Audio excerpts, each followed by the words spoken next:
قرآن مجید کی دوری کے اسباب میں سے ایک سبب یہ بھی ہے کہ ہم زیادہ عمر کے ہو گئے، ہم بوڑھے ہو گئے ہیں، اب شرم آتی ہے قرآن سیکھتے، لوگ کیا کہیں گے؟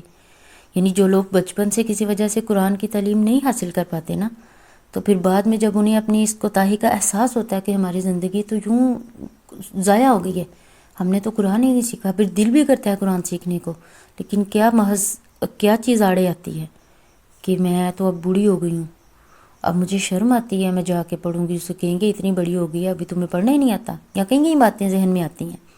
تو دیکھیں اللہ تعالیٰ عمر کے جس حصے میں بھی ہدایت نصیب کر دیں، اس کو بچپن سے سیکھنا چاہیے تھا، لیکن کم از کم اب بھی تو لگن ہے نا، اب بھی تو کر سکتے ہیں نا۔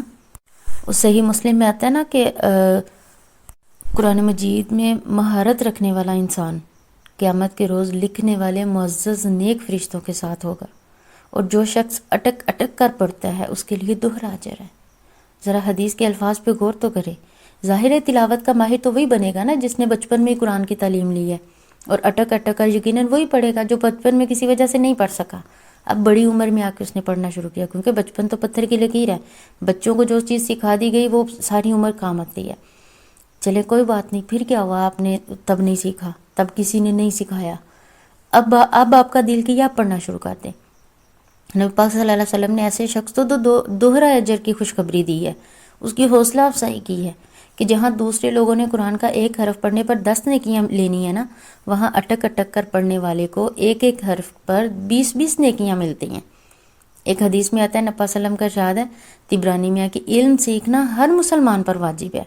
اب مسلمان یعنی اس کے لیے عمر کی کوئی قید تو نہیں لگائی گئی، علم سیکھنا ہے نا، قرآن پاک سیکھنا ہے نا، احکامات سیکھنے ہیں یا تلفظ سیکھنا ہے، اس کے لیے عمر کی قید نہیں ہے، اس کے لیے دل حاضر ہونا چاہیے۔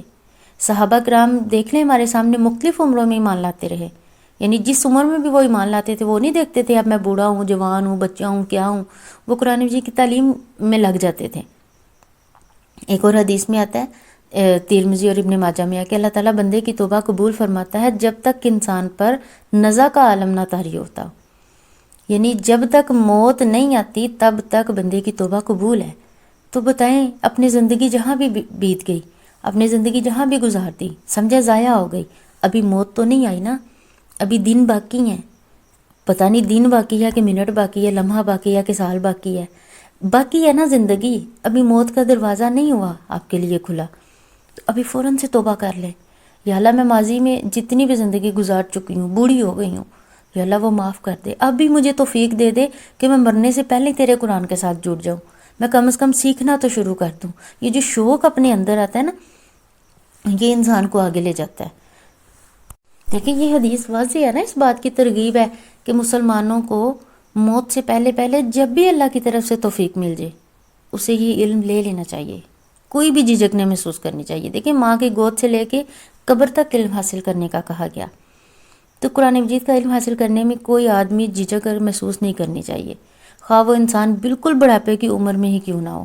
کیا معلوم کہ خلوص دل سے نیت اور ارادہ کرنے پہ اللہ گزشتہ معاف کر دے گناہ سارے، یعنی اب نیت تو کریں، اب دل میں حب تو پیدا کریں، محبت تو پیدا کریں، قرآن کی تڑپ پیدا کریں، رو دیں پچھلی زندگی پہ کہ یا اللہ جو ہوا سو ہوا، میں اب بھی سیکھنا شروع کروں گی، یہی ہے نا لوگ ہنس لیں گے، یہی نہ مجھے پڑھنا نہیں آئے گا میں اٹک جاؤں گی، تو اٹکنے پہ تو کہا اللہ کے نبی نے کہ آپ کے لیے دوہرا اجر ہے۔ چلے نہیں بھی آ رہا نا، کم از کم ڈبل اجر تو پا رہی ہیں نا سیکھنے کی، جو آپ کے اندر تڑپ ہے وہ آپ کو ڈبل اجر پہ وعدہ کر رہا ہے، آپ مستحق ہیں کہ اب آپ کو ڈبل اجر ملے گا۔ تو دیکھیں زندگی تو تھوڑی رہ گئی ہماری، کم از کم اجر ہی پا لیں۔ وہ توبہ کا آتا ہے نا کہ جیسے کیسے ماضی کے گناہ جو ہیں وہ اللہ تعالیٰ صرف ایک ارادہ کرنے پہ معاف کر دیتے ہیں۔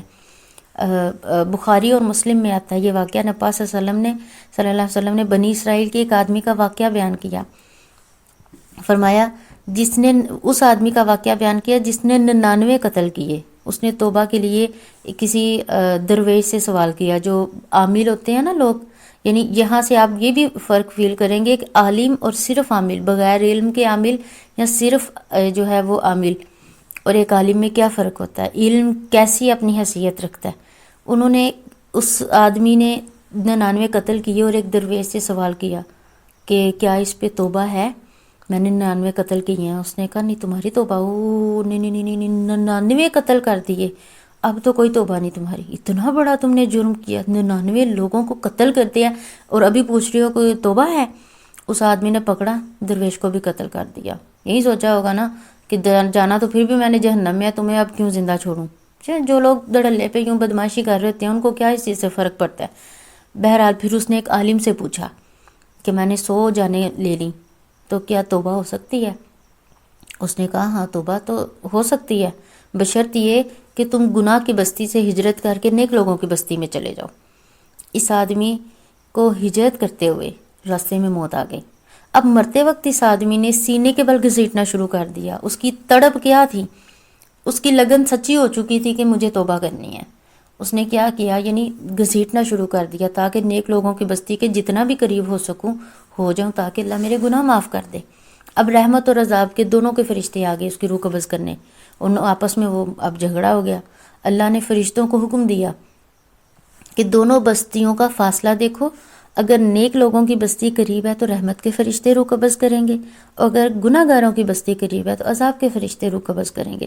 حالانکہ یہ سب اللہ تعالیٰ اوپر دیکھ رہے ہیں. اللہ تعالیٰ چاہتے تو ڈائریکٹ بھی حکم دے سکتے تھے، بس اللہ تعالیٰ نے ایک تعلیم کے اندر یہ چیز رکھنی تھی تاکہ لوگ اس چیز کو اچھی طرح سمجھ سکیں. پھر کیا ہوا، ساتھ ہی اللہ تعالیٰ نے نیک لوگوں کو دیکھیں اللہ کا ارادہ کیا تھا اور کروایا گیا. اللہ تعالیٰ نے نیک لوگوں کی بستی کو حکم دیا تقربی، تو قریب ہو جا، اور گناہ گاروں کی بستی کو حکم دیا تباعدی، تو دور ہو جا. فرشتوں نے دونوں طرف کا فاصلہ دیکھا تو نیک لوگوں کی بستی بالشت بھر قریب نکلی. بالشت کتنی کی ہوتی ہے، جس کو ہم پنجابی میں گٹھ کہتے ہیں. ایک بالشت جو ہے نیک لوگوں کی طرف قریب ہو چکا تھا. تو اللہ کے رسول فرماتے ہیں فغفر لہ، چنانچہ اس کے سارے گناہ اللہ نے معاف کر دیے. تو خود اندازہ لگائیں اس کے اندر جو ایک تڑپ تھی نا کہ مجھے، یعنی دیکھیں اس کو پہلے تو نہیں اس چیز کا اندازہ تھا کہ مجھے رستے میں موت آ جانی ہے. وہ تو نکل چکا تھا توبہ کے لیے، وہ تو گناہ گاری کی بستی کو چھوڑ چکا تھا، وہ نیک لوگوں کی طرف جا رہا تھا. جسٹ اس کا ارادہ تھا ابھی تو اسے موت آ گئی. تو دیکھو ہم نہیں جانتے کہ ہماری موت کب کھڑی ہے، ہم نہیں جانتے کہ یہ لیکچر سنتے سنتے، یہ دیتے دیتے، یہ بولتے بولتے ہماری روح قبض کر لی جائے.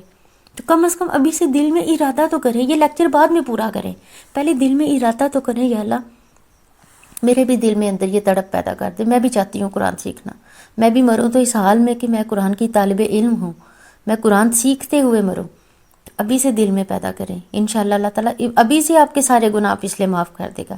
جو اتنی زندگی گزار دی ہے نا گناہوں کی وجہ سے نہیں قرآن سے جڑے، یقین کریں آپ کے ایک سچے ارادے سے اللہ تعالیٰ ابھی معافی کا قلم پھیر دے گا. تو دیکھیں بڑھاپے کی عمر میں خلوص دل سے قرآن مجید پڑھنے کی ابتدا کرنے سے اگر گزشتہ زندگی کے سارے گناہ معاف کر دے اللہ تو کون سا برا سودا ہے.